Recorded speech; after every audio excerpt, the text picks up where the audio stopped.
Hello guys, welcome back to my channel. आज हम बात करने वाले हैं रिवेंज लव के एपिसोड 9 की। स्टार्टिंग में हम चीज़ें के डैड को देखते हैं, जहाँ पर उनके डैड के पास किसी की कॉल आती है और वो उनसे बोल रहा होता है कि हमारे कई सारे स्नेक्स मर गए और कुछ गायब भी हो गए, इसलिए हमें इन्हें यहाँ से हटाना पड़ेगा। जिस पर उसके डैड बोल रहे होते हैं कि कुछ भी करो लेकिन वो सारे स्नेक्स सेफ होने चाहिए। इधर हम चीज़ें को देखते हैं जो सुबह को उसी डॉल के बारे में बता रहा होता है, दिखा रहा होता है और उस डॉल से खेल रहा होता है, कह रहा होता है ये बिल्कुल तुम्हारी जैसी लगती है। जिस पर सुबह बोलता है हाँ ये किधर से मेरी जैसी लग रही है। जिस पर शीज़ांग बोलता है ये तुम्हारी जैसी है, इसकी बड़ी बड़ी आंखें देखो और इसीलिए मैं ये लेके आया हूँ। इसके बाद सुबह बोलता है कि उस डॉल से खेलना बंद करो और सो जाओ। फिर वो दोनों जब सो रहे होते हैं तब भी शीज़ांग उसी डॉल को देख रहा होता है। जिसके बाद सुबह उसे बोलता है कहीं ना कहीं मैं तुम्हें पसंद करने लगा हूँ। और वो जैसे ही इतना बोलता है शीज़ांग उसे टाइटली हग कर लेता है पीछे से और फिर सुबह के फोरहेड पे किस कर लेता है। और फिर वो जैसे ही हाथ कहीं और ले जाने की कोशिश करता है सुबह बोल देता है तुम क्या कर रहे हो, तुम फिर से वही सब सोच रहे हो,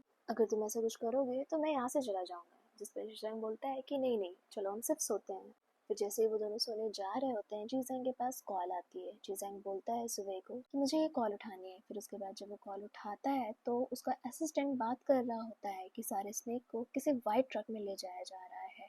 जिस पर शीज़ांग बोलता है कि ठीक है मैं वहाँ आता हूँ। फिर वो जाने से पहले सुबह को ब्लैंकेट उठाता है और क्यूट से पेट नेम से दबा बुला के बोलता है कि मैं आता हूँ। उसके जाने के बाद सुबह के पास भी एक कॉल आती है और जब वो उसे उठाता है तो उसे भी स्नेक्स के बारे में पता चलता है, इसलिए वो भी बोलता है कि ठीक है मैं आता हूँ। और इधर जब जीजैंग का असिस्टेंट उस वाइट ट्रक का पीछा कर रहा होता है तो वाइट ट्रक वहाँ से मुड़ जाता है। फिर उसके बाद भी वो लोग पीछा करते हैं और उस वाइट ट्रक को रोक लेते हैं। फिर उसके बाद उसमें से कई सारे गुंडे निकलते हैं और फिर इधर गाँव भी अपने कई सारे बॉडीगार्ड्स को लेकर वहाँ चला जाता है और चीज़ैंग भी वहाँ पर होता है। फिर उन सब की एक बहुत ही बड़ी फाइट होती है, बहुत ही एग्रेसिव फाइट हो रही होती है। और फिर इधर तभी यहाँ पर सुबह आता है और वो अपने फ्रेंड्स के बीच में होता है और फिर वहाँ उनसे पूछता है कि क्या चल रहा है यहाँ पे, सब ठीक तो है ना। फिर उसके बाद वो लोग बताते हैं कि हाँ, काइंड ऑफ फनी वे में बोलते हैं कि बहुत ही अच्छी फाइट चल रही है, तुम भी देखो देखो ना हमारे दोनों हीरो इन सब पे भारी पड़ रहे हैं। और तभी वहाँ पर डॉक्टर जैंग भी आ जाते हैं। जिसके बाद सुबह बोलता है कि तुम यहाँ पे क्या कर रहे हो। जिसके बाद डॉक्टर जैंग बोलते हैं अरे मैं भी फाइट का मजा लेने आया हूँ। और ये सारे लोग वहाँ छुप कर इस फाइट को इतना ज़्यादा एंजॉय कर रहे होते हैं जैसे कि इनके सामने कोई एक्शन मूवी चल रही हो। और सुबह बोल रहा होता है कि ये कितना ज़्यादा कूल लगता है फाइट करते हुए। तभी हम देखते हैं कि वो लोग मिलकर स्नेक उठा रहे होते हैं। तभी वहाँ पर चीज़ें आ जाता है और अपने स्नेक को बोलता है कि चलो घर चलते हैं। तभी उसको गाँव पीछे से पकड़ रहा होता है और इतने में बॉक्स गिर जाता है और स्नेक बाहर आ जाता है। और इस फाइट के बीच में सुबह आ जाता है उस स्नेक को बचाने के लिए और तभी चीज़ें बोल रहा होता है कि उस येलो स्नेक से बच के रहना। लेकिन तब तक काफ़ी देर हो चुकी होती है क्योंकि वो स्नेक सुबह को पूरी तरह से लपेट लिया होता है। गाँव और शीशांग जब लड़ रहे होते हैं तो शीशांग एक भी बार गाँव को नहीं मारता है। जब भी वो पंच मारने जा रहा होता है वो हट जाता है। और ये सारी चीज़ें डॉक्टर जैंग देख रहा था। और तभी शीशांग सुबह को देखता है जो कि स्नेक में काफ़ी ज़्यादा पूरी तरह से फंस चुका था। स्नेक उसको बहुत ज़्यादा दबा रहा होता है और वो फाइट छोड़कर सुबह के पास जाता है और अपने स्नेक को काम करने की कोशिश कर रहा होता है। लेकिन उसका स्नेक थोड़ा कंफ्यूज हो गया होता है क्योंकि 1 साल से ज़्यादा का टाइम बीत चुका था और वो अपने मास्टर को उस तरह से पहचान नहीं रहा था। यहाँ पर चीज़ें बहुत ही ज़्यादा सैड होता है क्योंकि वो उसका सबसे ज़्यादा कीमती और फेवरेट स्नेक था जिससे वो हमेशा से बहुत ज़्यादा लगा हुआ था। और वो इस तरह से सुबह को दबाया हुआ था कि सुबह बहुत ही ज़्यादा पेन में था। तब यहाँ पर डॉक्टर जैंग भी आ जाता है और उसको गाँव रोक लेता है, कहता है कि वहाँ मत जाओ, खतरा है। और वहाँ से ही वो चिल्ला रहा होता है कि उसको मारो, उस स्नेक को मारो वरना सुबह ही नहीं बचेगा। और फिर इसके बाद चीज़ें अपने आप को बहुत ज़्यादा स्ट्रॉन्ग बनाते हुए स्नेक को मार देता है और सुबह को वहाँ से वो उठाकर हॉस्पिटल लेके जाता है। वहाँ पे सब बहुत ज़्यादा टेंस्ड होते हैं, सैड होते हैं, रो रहे होते हैं। फिर थोड़ी देर बाद जब डॉक्टर आते हैं तो ये सब उनसे पूछते हैं कि अब सुबह कैसा है, जिसमें वो बताते हैं कि हाँ अब वो डेंजर से बाहर है। इसके बाद डॉक्टर जैंग बोल रहे होते हैं कि मैं यहीं पर रुकूंगा, तुम सब यहाँ से जाओ। जिसके बाद चीज़ें बोलता है नहीं तुम सब जाओ यहाँ से, उसके साथ सिर्फ मैं रुकूंगा। जिस पर डॉक्टर जैंग बोल रहे होते हैं कि नहीं मैं चाहता हूँ वो जब भी उठे सबसे पहले मुझे देखे। जिसके बाद गाँव जेलसी में उसे वहाँ से उठाकर ले जाता है। फिर इधर हम दूसरे दिन चीज़ैंग को देखते हैं जो रात भर जगा रहता है और दूसरे दिन का भी आधा दिन निकल चुका होता है।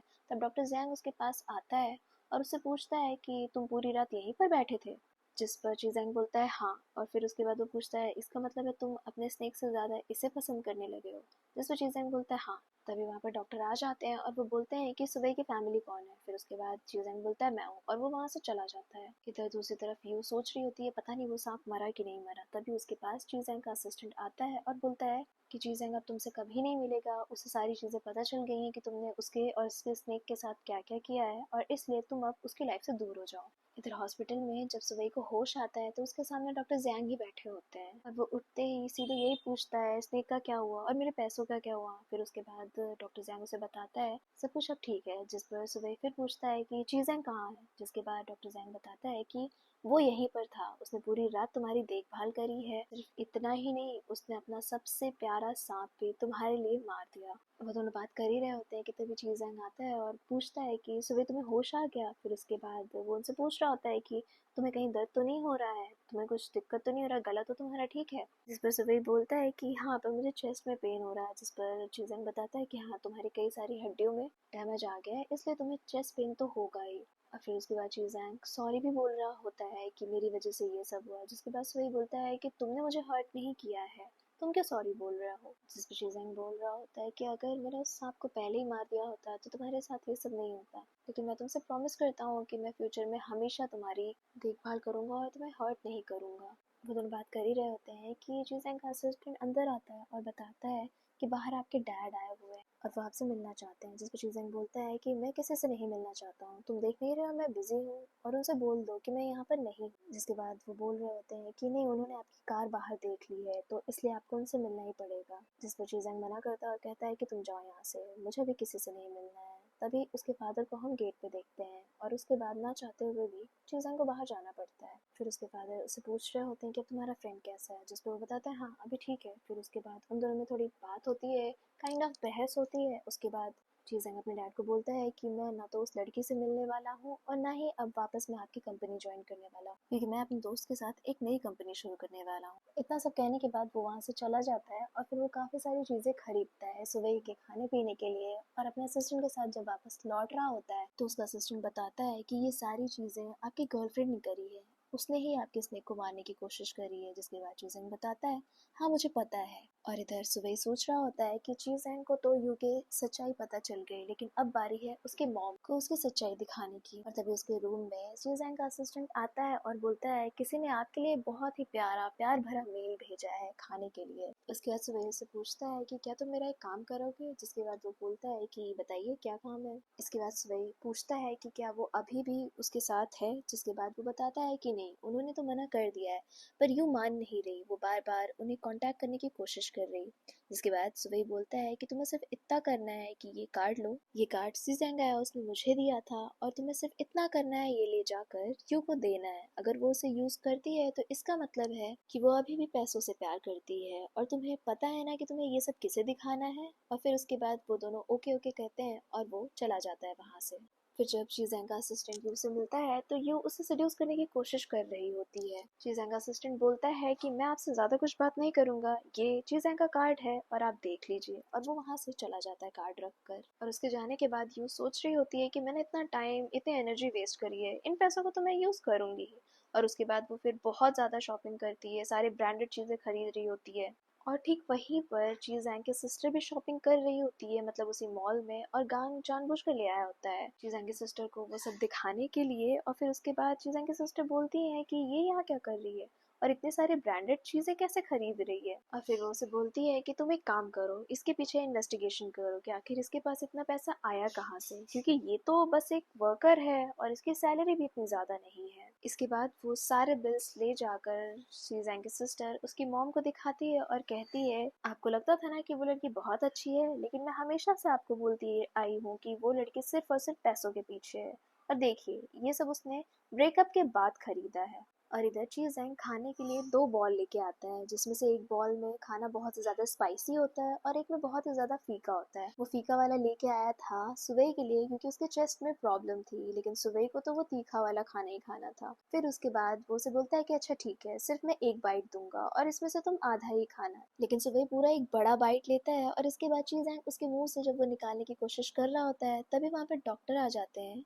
सुबह को इंजेक्शन देने के लिए। और फिर उसके बाद डॉक्टर से बोल रहे होते हैं कि लिफ्ट योर बट, जिसके बाद वो नहीं कर पा रहा होता है क्योंकि उसको काफ़ी पेन हो रहा होता है। तो डॉक्टर नर्स को बोलते हैं कि तुम इसकी हेल्प करो, जिसके बाद जीजंग बोलता है कि नहीं रुको, मैं हेल्प करता हूँ। और उसके बाद वो उसे अपने गोद में उठा लेता है, और जब वो उसे उठा लेता है तो डॉक्टर इंजेक्शन लगा देते हैं। फिर वहीं हम दूसरे सीन में देखते हैं कि जीजंग की गर्लफ्रेंड यानी कि यू उसके मॉम के पास आई होती है और कुछ मीठी मीठी बातें करके उन्हें फंसाने की कोशिश कर रही होती है। लेकिन इस बार जीजन की मॉम उसे बोल देती है कि अब तुम लोग का ब्रेकअप हो गया है, तो इसलिए अब तुम्हें यहाँ आने की कोई ज़रूरत नहीं है। और इधर हमें डॉक्टर जैंग को भी दिखाया जाता है, जहाँ पर उसके क्लिनिक में बहुत ज़्यादा रश होता है, काफ़ी सारे लोग आ जा रहे होते हैं और वो उन सबको ट्रीट कर रहा होता है। और जैसे ही उसका लास्ट पेशेंट जाता है, फिर वो बाहर खड़े होकर सोच रहा होता है कि मैंने आज बहुत काम किया, अब मुझे एक बहुत ही अच्छे मसाज की ज़रूरत है। और कहीं ना कहीं वो गौ को बहुत ज़्यादा मिस कर रहा होता है और सोच रहा होता है कि कितना टाइम हो गया ना तो वो आया है।